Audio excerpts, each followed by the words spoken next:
Be not alarmed, madam, on receiving this letter, by the apprehension of its containing any repetition of those sentiments or renewal of those offers which were last night so disgusting to you.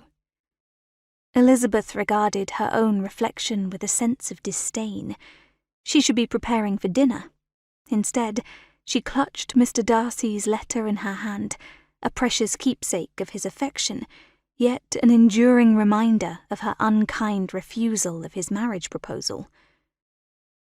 Elizabeth no longer needed to read the words he wrote, for after 3 months of continuous reading, every word had etched itself deep into her memory.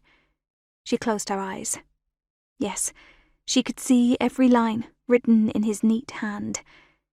She mentally turned each sheet, and her mind's eye focused on the uncharacteristic blot of ink on page 4 of his missive. I must now mention a circumstance which I would wish to forget myself, and which no obligation less than the present should induce me to unfold to any human being. Having said thus much, I feel no doubt of your secrecy.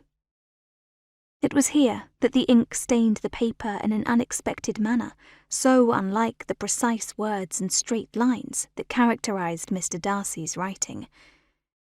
Elizabeth wondered if his hand had shaken as he began to write the story of Mr. Wickham's deception. Was he filled with rage at Wickham as he began to write, or was he worried about Elizabeth's willingness to keep Georgiana Darcy's story in confidence? Elizabeth gently fingered the paper. A longing to revisit his words gripped her, but she hesitated to unfurl the fragile parchment. The countless hours that she had spent reading and rereading his letter had worn its edges, and she feared tearing it. After all, the letter was the only physical reminder she had of Mr. Darcy's love. She would not ruin it with her nearly insatiable desire to read it. Elizabeth? Startled, Elizabeth tucked the letter into the front pocket of her robe, and then looked up to see her dearest sister, Jane, standing just inside the door of her room. Lizzie, I have called your name at least 4 times.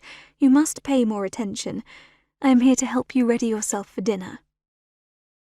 Elizabeth turned from Jane and looked back in the mirror. She picked up her brush and began the process of taming her wild curls.